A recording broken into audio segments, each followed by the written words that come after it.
খুবই গুরুত্বপূর্ণ ডিসকাশন করতে চাই এবং সেই ডিসকাশনটাই হচ্ছে বাংলাদেশের পরবর্তী টি-20 বিশ্বকাপের স্কোয়াড নিয়ে।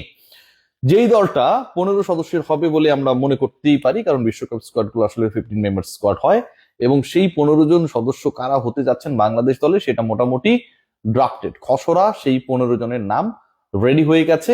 এবং সেই দলটা এখন পর্যন্ত যেভাবে লিটন কুমার দাস এবং থিঙ্ক ট্যাঙ্ক হিসেবে যারা কাজ করে, গাজী আশরাফ হোসেন লিপুকে আমি একটু বাইরে রাখছি এখান থেকে, তারা যেভাবে পরিকল্পনা করেছে আমার কাছে মনে হয় they are in the right way.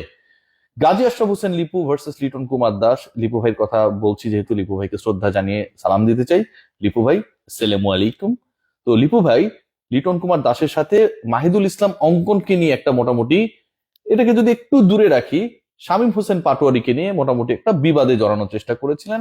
Attack counter attack, Bangladesh cricket বোর্ডের পৃষ্ঠপোষকতা, মানে লিপু ভাইয়ের কাউন্টার বাইট সার্কুলেট করা মিডিয়ার কাছে। এটা মিডিয়া ডিপার্টমেন্টের দোষ না, আবারও বলছি, মিডিয়া ডিপার্টমেন্টকে এটা করতে বলা হয়েছে অপারেশনস থেকে, তারা সেটা করেছে। সবকিছু মিলিয়ে যে ঘটনা প্রবাহ ঘটেছিল সেটা বাংলাদেশের ক্রিকেটকে যথেষ্ট উত্তপ্ত করেছিল। সেই সূর্যের উত্তাপ শেষ পর্যন্ত কমেছে এবং শেষ পর্যন্ত একটা বিষয় ডিসাইডেড হয়ে গেছে, Mahidul Islam Ankon is not going to be the part of the national side in the upcoming টি-20 ওয়ার্ল্ড কাপ। এটা ফিক্সড।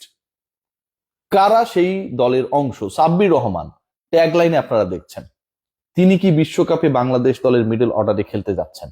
সেই ডিসকাশনে আসছি। প্রথমে টপ 4 নিয়ে ডিসকাসটা করতে চাই। দেখুন, বাংলাদেশের প্রথম 4টে স্পটে যারা খেলেন নাম্বার 3 ছাড়া বাকি জায়গাগুলো চেঞ্জ হয়। সাইফকে আমরা কখনো দেখি নাম্বার 4-এ, কখনো নাম্বার 3-তে, লিটন কুমার দাস না থাকলে। কখনো আমরা দেখি সাইফকে ওপেন করতে, এবং লাস্ট ম্যাচে আমরা দেখেছি পারভেজ হোসেন ইমন, তিনি নাম্বার 4-এ ব্যাট করেছেন। পারভেজ হোসেন ইমন যেই ম্যাচটায় নাম্বার 4-এ ব্যাট করলেন, ঠিক তার আগের ম্যাচে হি ওয়াজ দ্য ওপেনার, এবং দুটা ম্যাচেই তিনি কিন্তু একটাতে অপরাজিত ছিলেন, 30+ রান করেছেন, আগের ম্যাচেও কিন্তু ভালো করেছিলেন। সো টপ 4-এ কোনো চেঞ্জ আসছে না। শাফল করে যদি খেলানো হয় তাহলে এই যে 4জন ব্যাটার, তানজিদ হাসান তামিম, পারভেজ হোসেন ইমন, সাইফ হাসান এবং লিটন কুমার দাস, তারাই চেঞ্জ করে করে খেলবেন। এটা নিয়ে কোনো ধরনের সংশয়ের সুযোগ নেই। টপে কারা ব্যাট করবেন, 1 আর 2 কারা হবেন, সেটা নিয়ে অনেক ডিসকাশন হবে, অনেক পরিকল্পনা হবে, according to the atmosphere, according to the opponent, according to the field, সবকিছু মিলিয়ে অনেক কিছু হবে। বাট প্রথম 4টা স্পট ফিক্সড। নাম্বার 5 কে সব ঠিক থাকলে, ইনজুরি সংক্রান্ত কোনো হঠাৎ বাধা না আসলে, তাওহিদ হৃদয় নাম্বার 5। আমরা অনেক আলোচনা করি, সমালোচনা করি। তাওহিদ হৃদয়ের ক্যালিবার নিয়ে সমালোচনার অন্যতম একটা কারণ এটা হচ্ছে লিটনীয় problem.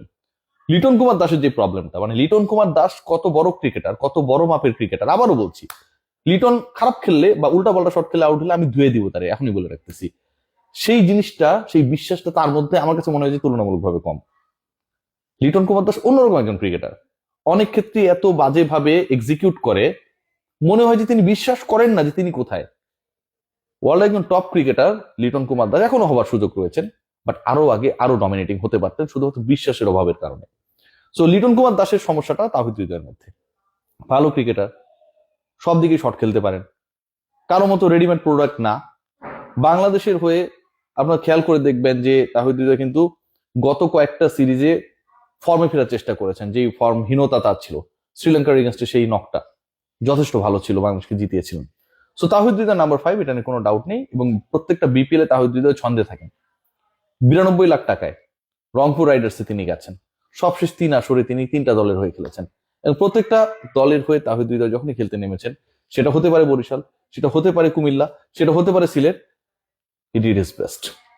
Bangladesh premier league BPL আবারও আসছে, সেখানে ভালো করে সেই প্রিপারেশন, সেই কনফিডেন্স নিয়ে Towhid Hridoy is going to get a chance national টিমের হয়ে খেলার জন্য in the world cup. So 5টা স্পট নিয়ে কোনো কথা নেই। Number 6, Bangladesh ultimately they can able only 6 batters. কারণ টপ 6-এ যে নামগুলো আমি বললাম, বা টপ 5-এ যে নামগুলো বললাম, এটার সাথে 6 নম্বরে যেই যুক্ত হন না কেন, সেটা হতে পারে নুরুল হাসান সোহান, সেটা হতে পারে শামীম হোসেন পাটোয়ারি, সেই নামটা হতে পারে আমাদের অতি পরিচিত গুরুত্বপূর্ণ ক্রিকেটার সোহান এবং শামীমের সাথে জাকেরের নামটা যেখানে উচ্চারিত হয়। যেই হোক না কেন, এরা কেউ বোলিং অপশন না। সো টপ 6-এ আপনার বোলার যেহেতু নাই, লাস্ট 5-এ you have to make sure that 5 bowlers will be there. So Bangladesh 6 জন ব্যাটারি খেলাতে পারবে, 5টা স্পট ডান। 6 কে হবে সেই আলোচনায় পরে আসছি। বোলিং ডিপার্টমেন্টে 3 জন স্পিনার স্পটটা একদমই ফাইনাল। রিশাদ হোসেন লাস্ট ইয়ারের highest wicket taker and is going to play in the Big Bash, যেটা অনেক বড় বাংলাদেশ দলের জন্য একটা মানে কি বলবো শুভকামনা জানানোর মতো, কনফিডেন্ট হবার মতো একটা ব্যাপার যে বিগ ব্যাশ খেলে এসে সেখানে এক্সপিরিয়েন্স নিয়ে এসে কম্পিটিটিভ বিগ ব্যাশের একজন ক্রিকেটার ডিরেক্ট ওয়ার্ল্ড কাপে চলে যাবে, এটা অনেক বড় একটা ব্যাপার। সেখানটা রয়েছে শাক মেহেদি। শাক কিভাবে হচ্ছে অন্যদেরকে পাকে ঘুরাতে পারে সেটা আপনারা সবাই জানেন। রয়েছেন নাসুম আহমেদ। সো এই 3 জনের জায়গা নিয়ে স্পট নিয়ে আমি কোনো দেখি না। কিন্তু যদি খুব পলিটিক্স না হয়, পলিটিক্স করার মতো লোকজন এখনো টিমের মধ্যে রয়েছেন, তারা যদি ওই রাজনীতি ওই গুটিবাজি গুলো না করেন, তাহলে আমার কাছে মনে হয় যে বাঁহাতি অর্থোডক্স নাসুম, অফ স্পিনার শাক মেহেদি, লেগ স্পিনার রিশাদ, এদেরকে নিয়ে কোনো ধরনের সংশয় নেই। 8টা স্পট চলে গেছে। 4 জন প্রিমিয়াম পেস বোলার কারা? মুস্তাফিজুর রহমান, তাসকিন আহমেদ, তানজিম হাসান, সাকিব, সাথে শরীফুল ইসলাম। আমি মনে করি সদস্যের স্কোয়াডে 12টা স্পট ডান। বাংলাদেশ একজন পঞ্চম পেসার নিয়ে যাবে এবং সেই পঞ্চম পেস বোলার হিসেবে যিনি খেলবেন, যখনই তিনি কোন একটা ম্যাচে খেলবেন, বাংলাদেশ টিম ম্যানেজমেন্ট সেই কনফিডেন্সটা পেতে চায় that he can bat well, he can chase down some particular targets, he can hit some sixes and fours to make your score smarter. সেই জায়গাটায় আমার কাছে মনে হয় প্রমাণ করেছেন নিজেকে, দলে থাকার জন্য যোগ্য দাবিদার হচ্ছেন মোহাম্মদ সাইফুদ্দিন। পেস বলটা করতে পারেন, স্লগে ভালো বল করেন, মাঝে মাঝে উদার উদার মার খান ব্যাটিং এ যখন আপনি কোনো কিছু এক্সপেক্ট করবেন না।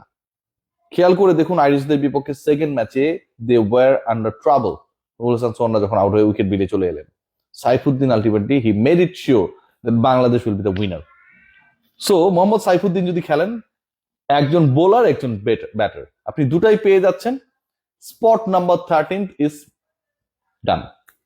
স্পট থাকে আর দুটা। 5 জন ব্যাটার, ওই যে বলেছিলাম 6 এবং 7, অথবা 6 নম্বরের জন্য কম্পিটিশনটা কার মধ্যে?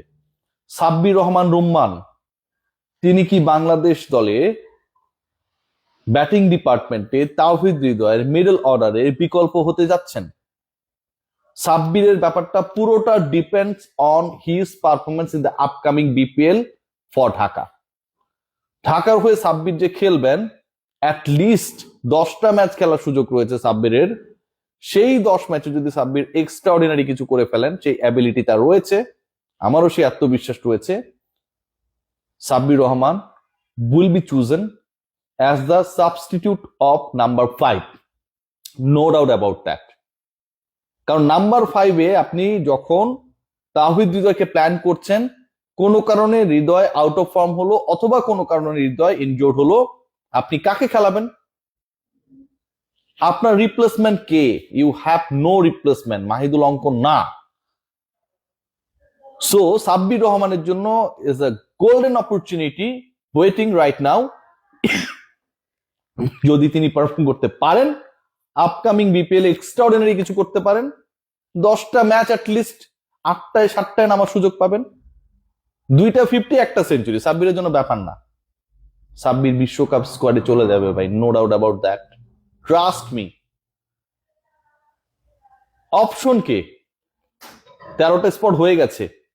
বাকি 2টার অপশনের মধ্যে রয়েছেন নুরুল হাসান সোহান, শামীম হোসেন পাটোয়ারি, জাকের আলী অনিক এবং সাব্বির রহমান। এই যে 4 জন, প্রত্যেকের ক্ষেত্রে upcoming BPL is going to be very much important. দেখুন বাংলাদেশ যে সবচেয়ে সিরিজটা খেললো, এই সিরিজের 3 ম্যাচের একটাই জাকিরকে খেলানো হয়েছে, একটাই সোহানকে খেলানো হয়েছে, একটা শামীমকে খেলানো হয়েছে। শামীম ব্যাটিং করার সুযোগ পাননি, বাকি 2জন ফেইল করেছেন।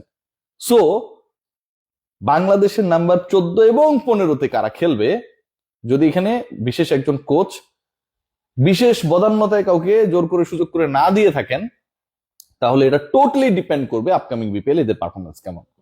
সোহান হতাশ করেছেন সবচেয়ে সিরিজে, জাকের তো রেগুলার বেসিসেই হতাশ করেন, এবং শামীম হোসেন পাটোয়ারিকে নিয়ে অনেক দ্বন্দ্ব সংঘাত, ক্যাপ্টেনের অনেক চেষ্টা, but end of the day তাকেও রান করতে হবে, আউট অফ ফর্ম, ওই জায়গা থেকে ফিরতে হবে, সাথে সাব্বির রহমান।